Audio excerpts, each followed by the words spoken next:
Welcome to Teetzin Around the World, episode 5, the recap. Hello.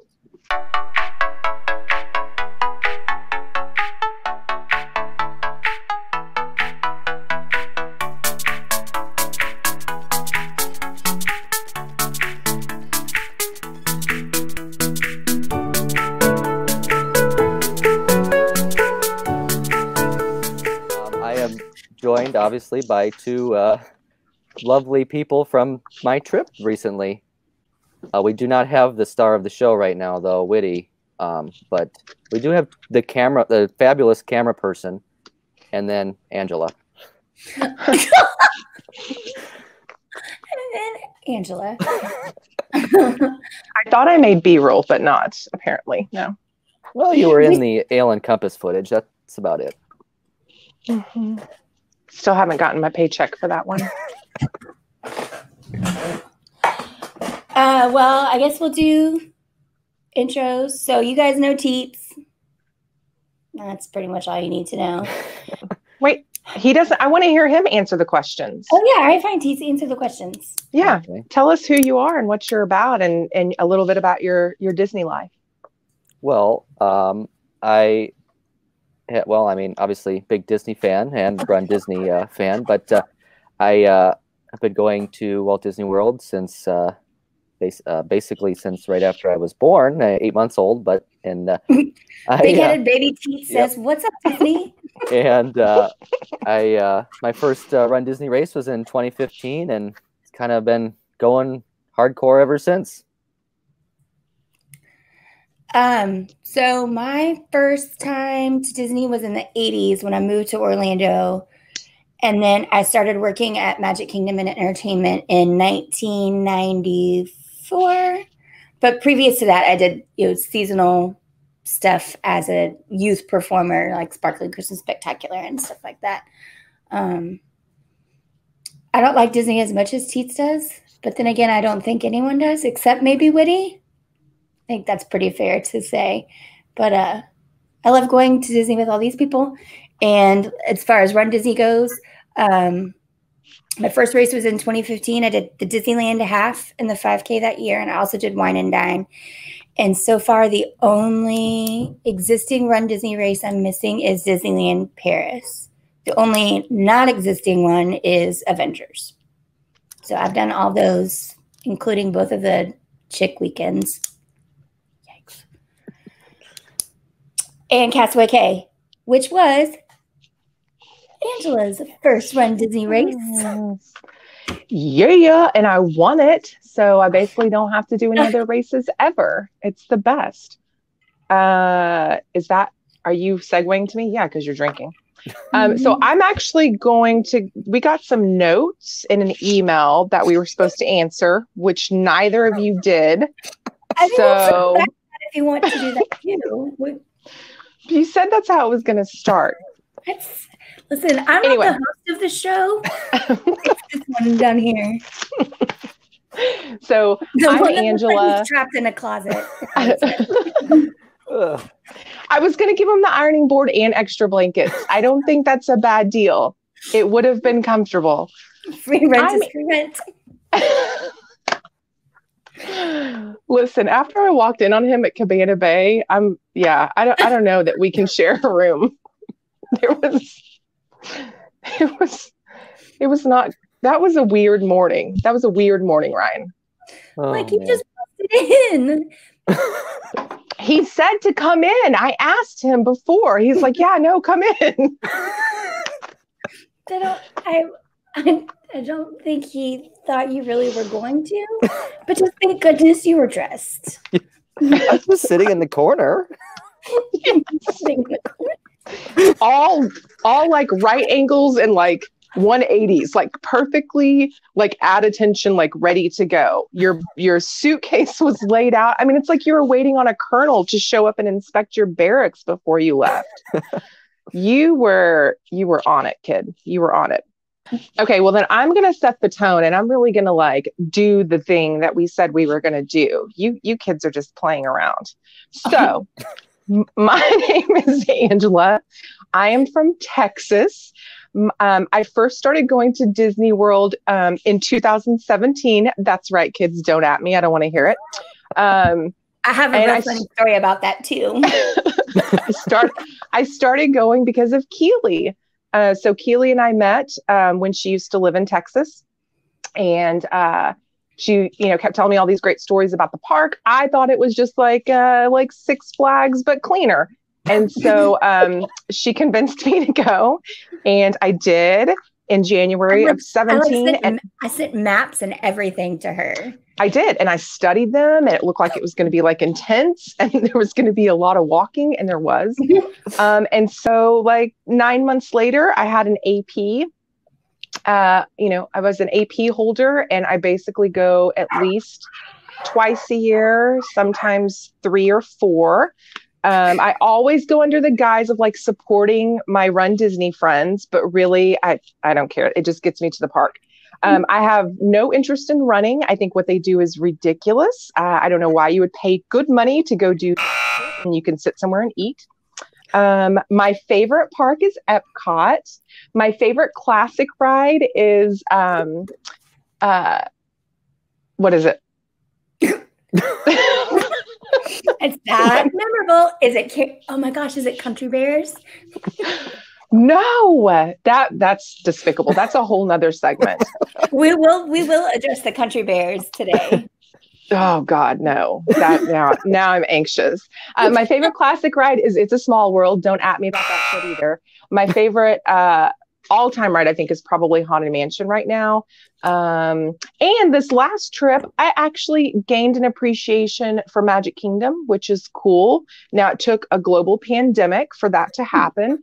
So keep that in mind. But yeah, that place isn't so bad. The thing that I have to do every visit is eat at La Boulangerie every morning, although I couldn't do that this last trip.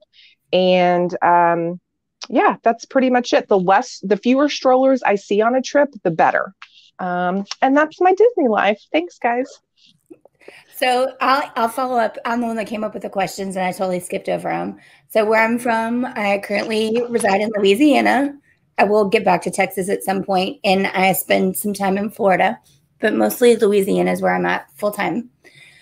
We talked about when I first went to Disney. My favorite ride. Well, wait, Angela, you just said your favorite classic ride. Do you have a favorite non-classic ride? No, because I think that always changes. I mean, I think I like a lot of the classics. Spaceship Earth 2 is like another one. Like I've got like those top 5 that like every time I go, I want to ride. Like I should have thought about this better when I put the question together, because I also think this trip, when we could only go to one park a day and we had to like really plan our day in advance, it made me like, we even talked about on Magic Kingdom Day, like prioritizing what we're going to do, because there's a chance that we can only do X amount of things. And with no fast pass or anything, it became important to plan for stuff. So I probably should have said like your favorite ride at every park, but it's like ones that I have to do: Spaceship Earth, always 100%, and Expedition Everest. Yeah, I don't have to do that one every time, but I like it. It's just Animal Kingdom's so far away sometimes. And Animal Kingdom is so hot. It's like oppressively hot. I don't think it's like that bad. Is so spread out. Also, I'm super over Flight of Passage. But I guess we can get to that in a little bit too. My favorite restaurant is California Grill. Mm-hmm. And my Disney must-do, I don't know that I have one, because I think since I spend so much time in Florida, I kind of pop in and out whenever I have the chance to.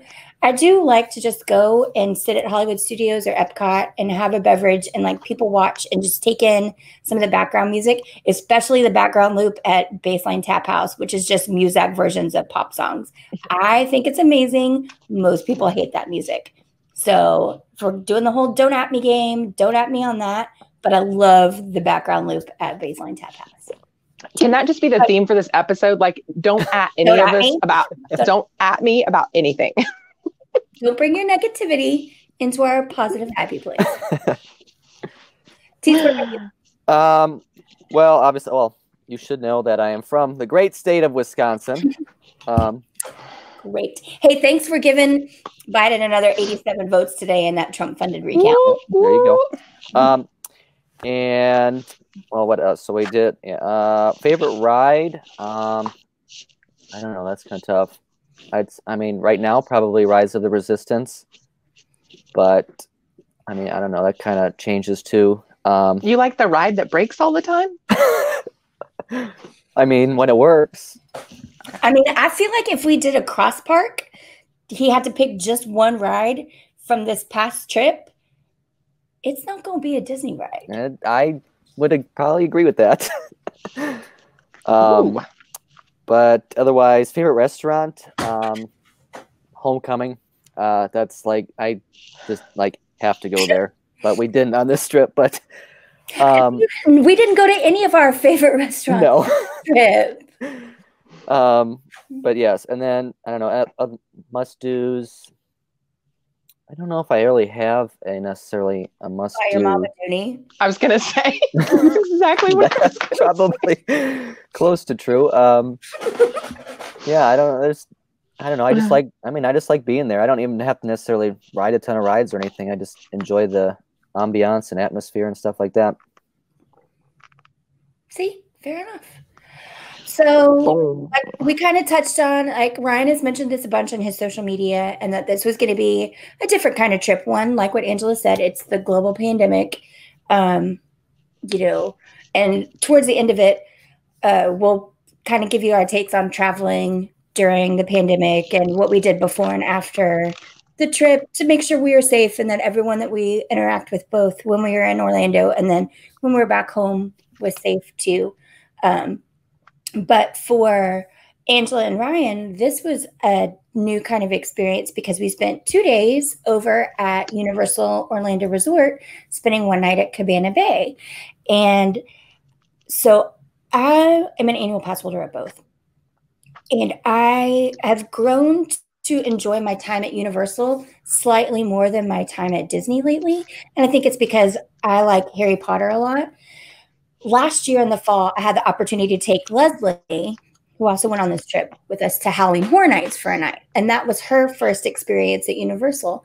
So when we were kind of like planning this trip out, I was like, well, I would love to get over to Universal. Ryan had an opportunity for a free ticket, and it was some place he'd never experienced. And with the whole not being able to park hop and stuff, it makes it a little bit, planning your Disney time a little bit different. So we went for it and did about a day and a half at both parks. Just the weather on Monday. So we went on a Monday and Tuesday.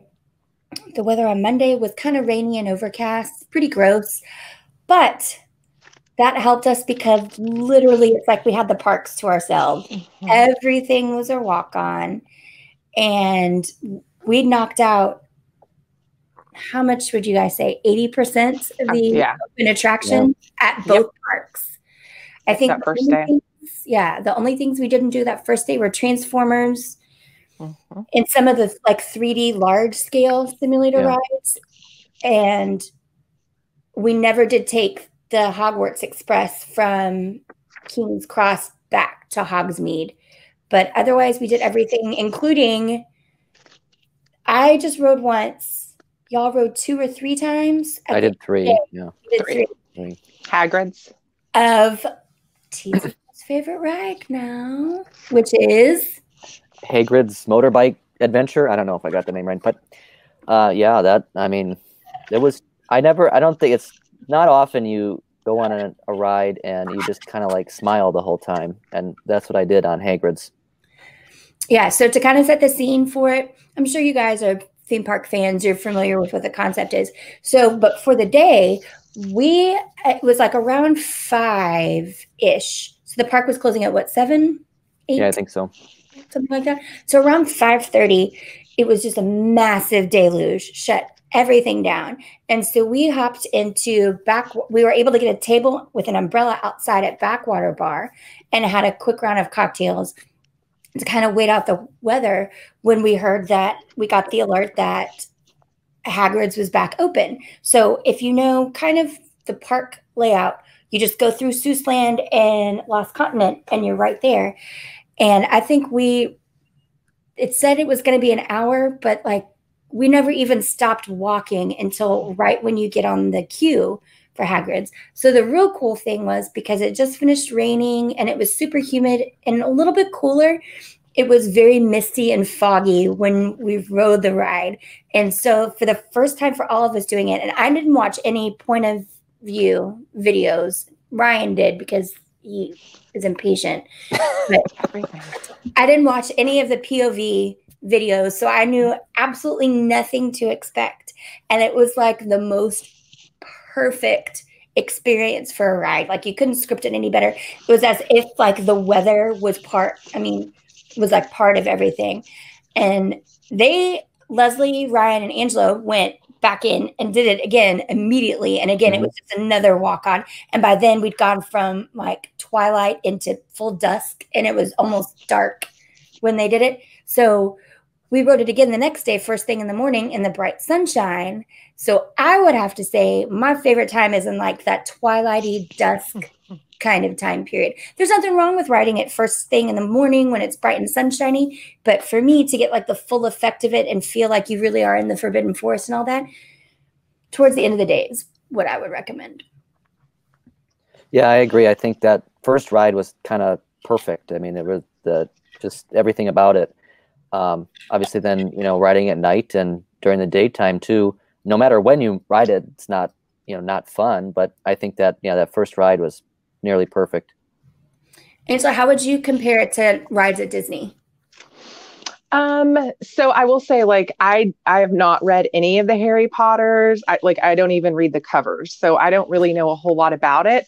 But when you look at it from a thematic or like a theming perspective, it's amazing, right? It's different than Disney, but I think in the sense of creating that world, I don't know anything about the books. I know very little about the characters, but I understood where I was at, and I understood kind of the mood of it and what it was supposed to feel like. And you couldn't have asked for better weather. I mean, if we were directing it ourselves, we could have not have asked for better weather. And I think that made a huge difference of just adding to kind of the magic of it. The ride itself was amazing. It's not your average roller coaster. I don't do the POV stuff either. I think that's like a young millennial thing that you guys need to stop, because you ruin everything. Stop looking at stuff. Nothing's a surprise. Enjoy it in the moment. Seize life. Carpe diem. But I can't. You and I are millennials. No, we're not. I am not. A few research centers says there is no way. Look at these. Let me get out of my beauty light. Yeah, I'm not a millennial. Filter. So yeah, but I will say, like, the ride itself was really cool. And the land itself. And I thought the train going back and forth, we only rode it once, but I thought that was really creative and imaginative, because, just staring out the windows at the theme park would have been a different experience. So I thought they did a really good job of, like, you were immersed in the world of Harry Potter, which is very much the same effect that you get at Disney in some areas, like being immersed in the experience. And I really did like that. So I'm glad that we did that ride 3 times. So yeah, that's my Hagrid's. Ryan's big thing is theming. Like, whatever it could be totally crappy, but as long as it's got a good immersive theme, there's a 98% chance that Teets is going to be all in on it. See Pop Century Hotel. So, Ryan, tell me what you thought about the theming in both lands of Harry Potter, because you spent more time with me on day 2 in Diagon Alley. Yeah, definitely. I think obviously the Harry Potter areas were my favorite parts of Universal. I mean, there were obviously some other highlights, but I think overall, just, the immersiveness and the detail that, and I'm not a Harry Potter fan. I've seen a few movies, and I've read a couple of the books, but it just didn't interest me as much compared to, some other, stories and stuff like that. And I just think overall they, really did a great job to bring it to that level of things I like at Disney and stuff like that. There was other areas I liked at Universal, but nothing really compared to the Harry Potter areas at both parks. Yeah, it's like the scale of it too, just having like the two separate the two separate areas and being able to travel between the two of them. Um, I'm not sure that there's anything really quite like that at Disney, like where you're able to travel that way within kind of the world or the experience that you're in. So I thought it was really neat. I thought it was very clever. And I'm not like a huge movie person either. So like the rest of Universal, I mean, I appreciate it and I knew the movies, but I'm not I'm not a super fan with that kind of stuff. So, things like the Simpsons world, that area I thought was really adorable, but that's very like, growing up kind of nostalgic stuff. And I loved Seuss Land. I thought Seuss Land was adorable from start to finish. And I could see how that'll be really enjoyable when I take my little nephew in a few years. So really, I think for what they create and the area that they have and kind of the movies and the ideas that they're covering, they do a really good job. It's just not my thing as much as Disney right now.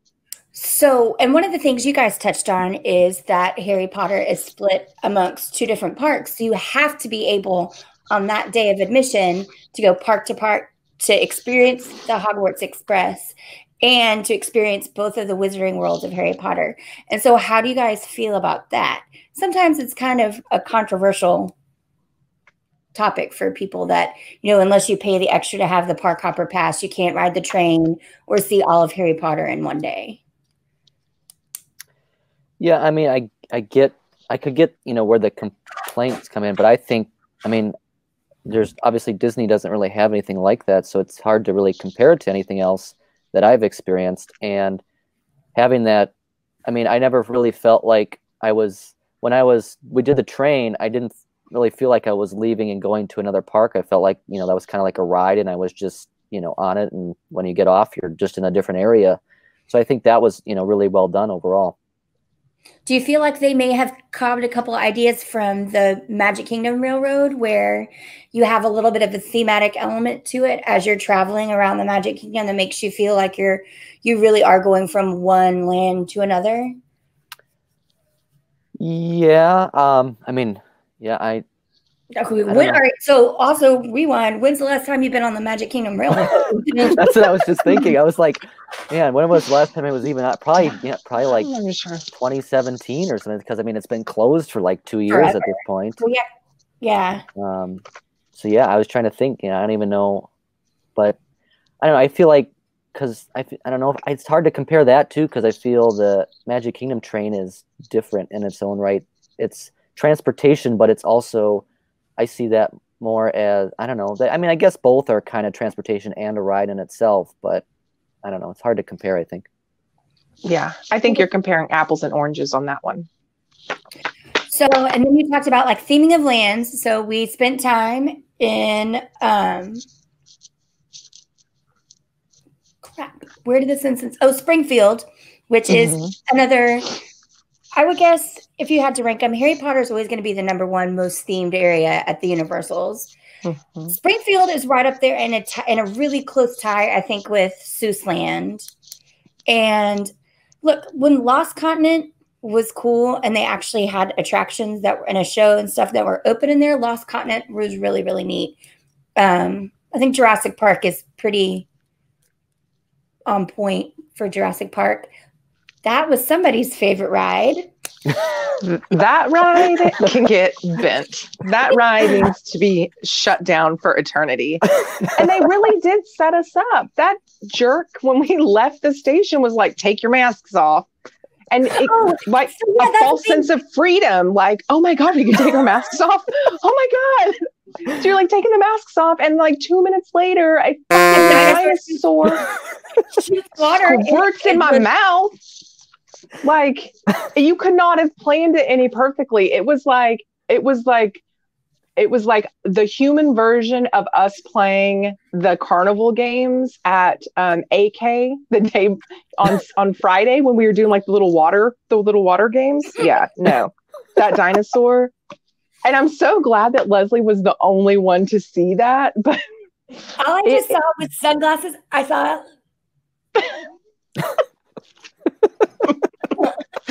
zoomed in Leslie and just dying. She's like, she got shot in the mouth by that dinosaur. Yeah, I was gonna say, but my mouth was open a lot wider because it was like letting all that water drain out of my mouth. It was so gross. I was gonna punch that dinosaur. I was so close. I don't know why they do that. That is not okay. That's not fine.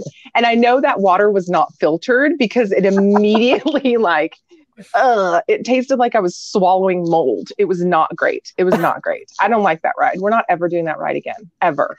Ever. Never. How did you like the Jurassic Park ride, Ryan? I mean, I thought it was enjoyable, especially after Angela got sprayed, but that just makes the ride, guys.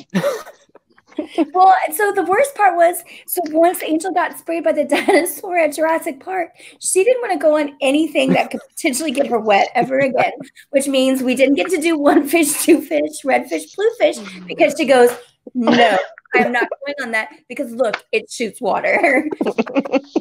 So listen, I'm just saying it needed a little bit of a warning, especially in COVID times. Like fluids near your face right now, we need like some warning signs. Just a couple of heads up.